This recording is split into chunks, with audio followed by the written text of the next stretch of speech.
कहानी की शुरुआत में हम एक बच्ची को खेत में भागते हुए देखते हैं जो कि अपनी माँ को ढूंढ रही है। तभी उसे दो बच्चियां दिखती हैं। वो उनके पीछे जाती है और पहुंच जाती है एक कुएं के पास। अचानक उस कुएं से एक जंजीर निकलती है जो उसके पैरों में बंध जाती है और उसे कुएं के अंदर घसीट लेती है। यहाँ से कहानी शिफ्ट होती है और हम साक्षी को देखते हैं जो स्कूल में टीचर है। उसकी एक बेटी है ईशानी, जिसे धूप से एलर्जी है। मतलब जब सूरज की किरणें उस पर पड़ती हैं तो उसकी त्वचा जलने लगती है। इस कारण वो दिन में भी कहीं निकल नहीं सकती थी। यहाँ तक कि वो स्कूल भी बहुत मुश्किल से जा पाती थी। साक्षी को ईशानी का पूरा शरीर ढकना पड़ता है।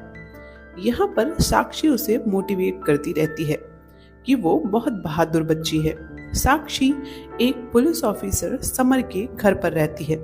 साक्षी जब जॉब के लिए घर से बाहर जाती है तो रानी उसकी बेटी का ख्याल रखती है। ये वही रानी है जो छोरी मूवी के एंड में साक्षी के साथ कजाला गांव से वापस आ गई थी, क्योंकि रानी ने राजवीर और उसके माँ बाप को मार डाला था। इसलिए रानी साक्षी के साथ पुलिस स्टेशन अपना जुर्म कबूल करने गई थी, जहां उसकी मुलाकात हुई इंस्पेक्टर समर से। सच जानने के बाद वो गांव जाता है तो पुलिस को वहां कोई लाश नहीं मिलती। साक्षी हैरान थी कि लाशें तो यहीं पड़ी थी, फिर कहां गई। साक्षी को ये डर था कि कहीं राजवीर जिंदा तो नहीं बच गया। साक्षी उस समय प्रेग्नेंट थी। उसके बाद ईशानी का जन्म हुआ। साक्षी की मदद करते हुए समर ने उसे रहने के लिए अपना घर दे दिया। खैर, अब इस बात को 7 साल हो गए थे। सब सही चल रहा था। तभी अचानक एक रात कोई काला साया जो एक घोस्ट की तरह दिख रहा था ईशानी के पास आकर उसे पजेस कर लेता है और ईशानी चलकर बाहर जाने लगती है तो रानी उसके पीछे जाती है। तभी कुछ लोग गाड़ी से निकलते हैं एंड रानी और ईशानी दोनों को उठा ले जाते हैं। साक्षी समर के साथ बाहर थी। जब वो घर आती है तो उसकी सांसें अटक जाती हैं कि ईशानी और रानी कहाँ गए। समर पता लगाता है कि कुछ लोग गाड़ी से आए थे और ईशानी को उठा ले गए, तो साक्षी समझ जाती है कि उसे उसी गन्ने के खेत में ले गए होंगे। समर और साक्षी पुलिस वालों के साथ वहीं खेतों में पहुंच जाते हैं, जो फर्स्ट पार्ट में बहुत हरा भरा था लेकिन अब सूख चुका है। साक्षी को एक बच्चा दिखता है जो गुड़िया फेंक कर चला जाता है। धीरे धीरे और भी गुड़िया मिलने लगती हैं, जिनका पीछा करके वो एक कुएं के पास पहुंच जाते हैं। तभी अचानक कुछ बच्चे उन पर पत्थर फेंकना शुरू कर देते हैं। तभी साक्षी के सामने अचानक राजवीर आ जाता है जो अभी जिंदा था और वो उसे बेहोश करके उठा ले जाता है। जिसके बाद हम देखते हैं कि उस कुएं के अंदर कई सारी गुफाएं बनी हैं, खूब सारे कमरे हैं। एक कमरे में पूरा गांव इकट्ठा हो रखा था, जिनमें ज्यादातर मर्द हैं और जो भी औरतें हैं उन्होंने घूंघट डाल रखा है। गांव में एक बुढ़ा आदमी है जिसे हम ताऊ कहेंगे। ताऊ कहता है कि आखिरकार हमें ये माँ बेटी मिल ही गई। वहाँ एक औरत है जो प्रधान की दासी है। यह प्रधान इन सबका लीडर था। वो कमरे में ही रहता था क्योंकि उसे भी धूप से एलर्जी है, ठीक ईशानी की तरह। मतलब कि इन दोनों के बीच कोई तो कनेक्शन है। खैर, दासी प्रधान की पत्नी की तरह थी, सिर्फ वही उससे बात करती थी। यहाँ ताऊ कहता है कि 3 दिन ना गांव से कोई बाहर जाएगा और ना गांव के अंदर आएगा, और तीसरे दिन राजवीर की छोरी का समर्पण होगा। साथ ही साथ समर्पण से पहले राजवीर की जिद्दी घरवाली की बलि भी चढ़ाई जाएगी, यानी साक्षी। साक्षी चिल्लाकर कहती है, कहाँ है मेरी बच्ची? क्या करने वाले हो तुम लोग उसके साथ? तभी उसको खूब सारी औरतों के चीखने की आवाजें सुनाई देती हैं। उसके बाद दासी साक्षी को बेहोश कर देती है। फिर वो आवाजें बंद हो जाती हैं। कुछ लड़के साक्षी को लेकर कोठरी में बंद कर देते हैं। उधर ईशानी को भी एक कमरे में बंद कर दिया जाता है, जिसे एक लड़का काढ़ा पिलाने आता है। जिसका नाम सालीन था। ईशानी काढ़ा पीने से मना कर देती है क्योंकि वो उसे अच्छा नहीं लग रहा था। साक्षी जहाँ बंद थी वहाँ एक और दरवाजा था जो बंद पड़ा था। साक्षी अपने आप को छुड़ाकर बाहर निकलने के लिए काफी जद्दोजहद कर रही थी। तभी दासी आकर उससे कहती है कि तेरी बच्ची का समर्पण हमारे लिए खुशहाली लाएगा। ये सुनकर साक्षी उस पर चिल्लाना शुरू कर देती है। यहाँ एक बार फिर से वही चुड़ैल वाला साया प्रकट हो जाता है जो दासी का ही था। इसका मतलब उस दासी के पास भी पावर्स थी जिसकी मदद से वो कहीं भी किसी को भी देख और सुन सकती थी, यहाँ तक कि उसको काबू भी कर सकती थी। सीन दासी पर शिफ्ट होता है जो ईशानी को समर्पण के लिए तैयार करने उसके पास जाती है। बहला फुसलाकर उसे काढ़ा पिला ही देती है। इसके बाद एक जगह से खून टपक रहा था जो दासी कटोरे में इकट्ठा कर लेती है और प्रधान के पास जाती है। प्रधान के ऊपर वो खून डालते हुए कहती है, छोरी ने काढ़ा पीना शुरू कर दिया है और ये टिक जाएगी। उधर साक्षी को तभी दरवाजे के पीछे से ईशानी की आवाज सुनाई पड़ती है। साक्षी दरवाजा खोलकर बाहर भागती है तो भूल भुलैया में फंस जाती है। एक जगह उसे रास्ता दिखाई पड़ता है जिसे धागे से बांध दिया गया था। आवाज वहीं से आ रही थी। साक्षी धागा तोड़कर आगे बढ़ती है। उसे एक बच्ची दिखाई देती है। उधर ईशानी को दरवाजा खुला मिल जाता है तो वो भी अपनी माँ को ढूंढने के लिए भाग जाती है। ईशानी को भी 3 छोटी बच्चियां दिखने लगती हैं जो साक्षी को भी दिख रही थी। ये 3 बच्चियां ईशानी को बाहर का रास्ता दिखा देती हैं। लेकिन जैसे ही ईशानी बाहर निकलती है धूप के कारण उसकी त्वचा जलने लगती है। दूसरी तरफ दासी को जब ईशानी नहीं दिखती वो अपने काले साये को उसका पता लगाने के लिए भेजती है। ईशानी उसे कुएं की सीढ़ियों पर दिख जाती है जिसके बाद दासी उसे वापस ले आती है और खुद भी जल जाती है। यहाँ हमें पता चलता है कि दासी भी धूप में नहीं जा सकती थी क्योंकि उसे भी वही सेम एलर्जी थी। सभी गांव वाले इस बात को अनोखी शक्ति मानते थे।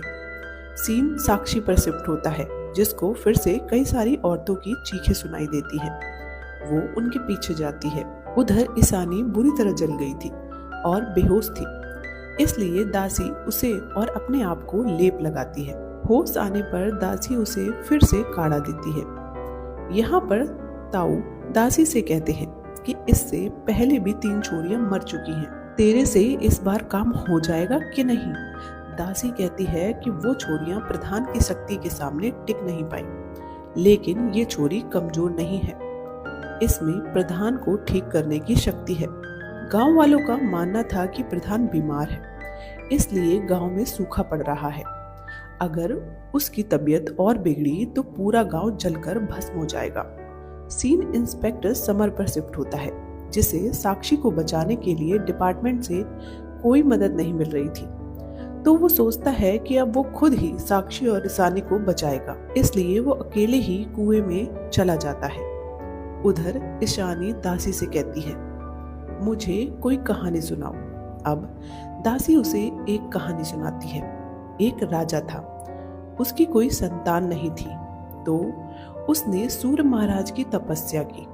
सूर्य महाराज की कृपा से उसके घर एक छोरी का जन्म हुआ, लेकिन उस छोरी को देखकर राजा गुस्से से आग बबूला हो गया, क्योंकि राजा को छोरा चाहिए था, न कि छोरी। उसके हिसाब से छोरी तो बोझ होती है। राजा ने सूर्य महाराज से शिकायत करी कि मुझे छोरा चाहिए, इस छोरी को मैं यहीं छोड़कर जा रहा हूँ। सूर्य भी क्रोध में तप गए, फिर बोले कि इस छोरी को मैं अपनी अग्नि से यहीं भस्म कर दूंगा। सूरज की तेज किरणों से छोरी का बदन झुलसने लगा, उसका पूरा शरीर लाल हो गया था। वो छोरी झुलसती रही जब तक सूरज थक के सोने न चला गया। छोरी अधमरी हो गई थी, लेकिन रात में गुफा से एक आदि मानव आया। उसने छोरी को छूकर अपनी शक्ति से ठीक कर दिया। छोरी को भी राजकुमार से लगाव हो गया, वो उसकी सेवा करने लगी। राजकुमार उसकी सेवा से बड़ा खुश हुआ और उसने छोरी को अपनी शक्तियां दे दी। राजकुमार की उम्र बढ़ती नहीं थी, इसलिए राजकुमार ने छोरी से शादी कर ली। फिर दोनों खुशी खुशी रहने लगे। ईशानी कहती है कि राजकुमार मुझे भी शक्तियां देंगे क्या? तो दासी कहती है हाँ, लेकिन राजकुमार अभी बीमार हैं।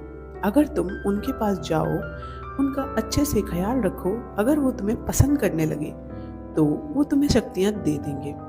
ईशानी अब काढ़ा पीने लगती है। वो जब भी काढ़ा पीती थी तब वहां एक जगह से खून बहता था, जो दासी प्रधान जी को जाकर पिलाती थी। दूसरी तरफ हम साक्षी को देखते हैं, जो एक ऐसी जगह पहुंच जाती है जहां उसे खूब सारी औरतें दिखाई पड़ती हैं, जो कह रही थी कि वो मेरी बेटी को मार देंगे। इस सब के बाद साक्षी को जंजीर से बंधी हुई रानी दिखती है, जिसे राजवीर ने मार डाला था। फिर उसे घसीटते हुए एक सुरंग में फेंक देता है। उधर ईशानी को पेट में दर्द होना शुरू हो जाता है, जिससे दासी खुश हो जाती है। अब राजवीर साक्षी के पास आता है और उसे कोड़े से पीटना शुरू कर देता है। तभी दासी भी साक्षी के पास आकर कहती है अब तेरी छोरी औरत बन गई है। जो काढ़ा वो अब तक ईशानी को पिला रही थी, उसकी वजह से 7 साल की उम्र में ही ईशानी को पीरियड शुरू हो गए थे और दासी के हिसाब से अब वो समर्पण के लिए तैयार हो चुकी थी। अब दासी ईशानी को समझाती है, प्रधान की सेवा करने के लिए ही तेरा जन्म हुआ है और तेरे समर्पण से ही तेरा सम्मान बढ़ेगा। दूसरी तरफ साक्षी को जब होश आता है तो उसे सुरंग से आवाजें आती हैं, जहां राजवीर ने रानी को फेंका था। साक्षी उसमें घुस जाती है और गिरते पड़ते एक कुएं में पहुंच जाती है।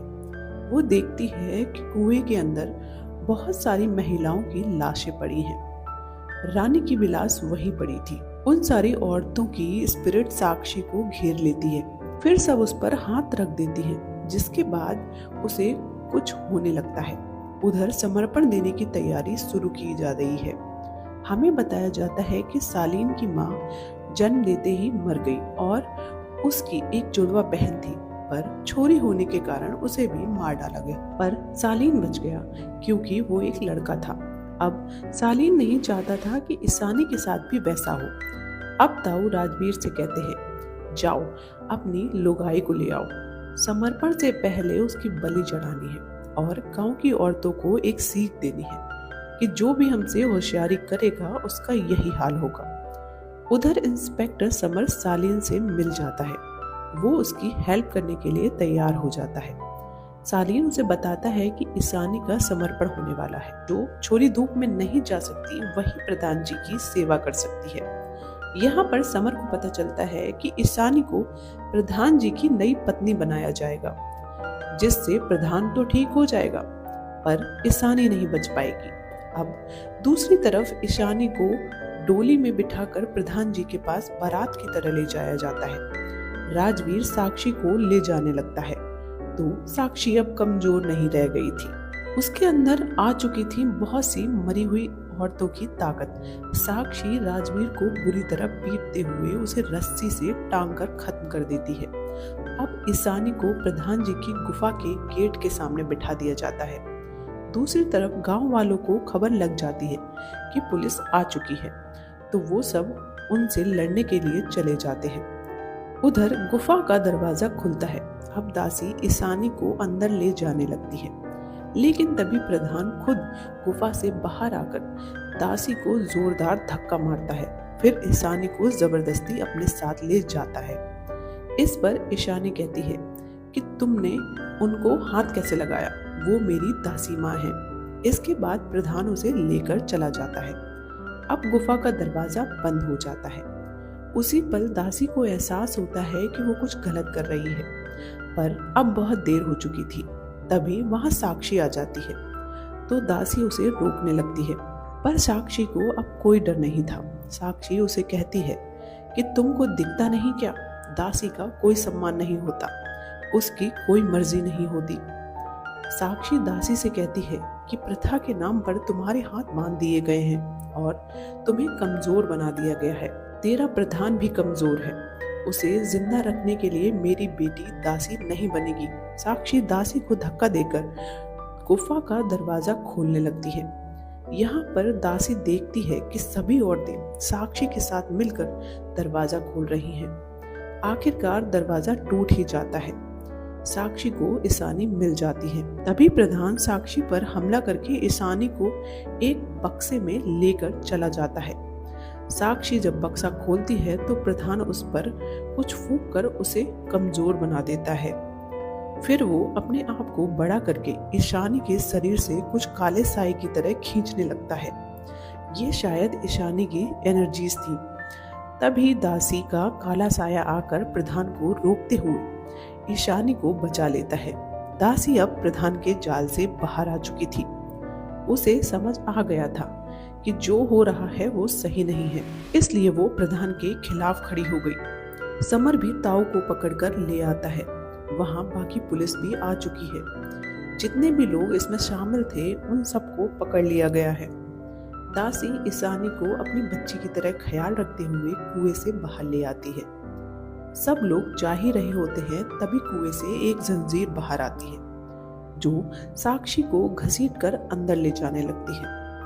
प्रधान उसे जंजीर से खींच रहा था। साक्षी दासी से कहती है कि इसे ऐसे ही छोड़ दिया तो ये फिर वापस आएगा, इसलिए इसे खत्म करना ही होगा।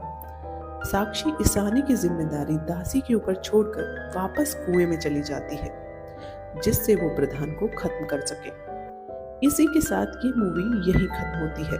आपको ये मूवी कैसी लगी मुझे जरूर बताइएगा। मिलते हैं नेक्स्ट वीडियो में। तब तक के लिए goodbye and take care.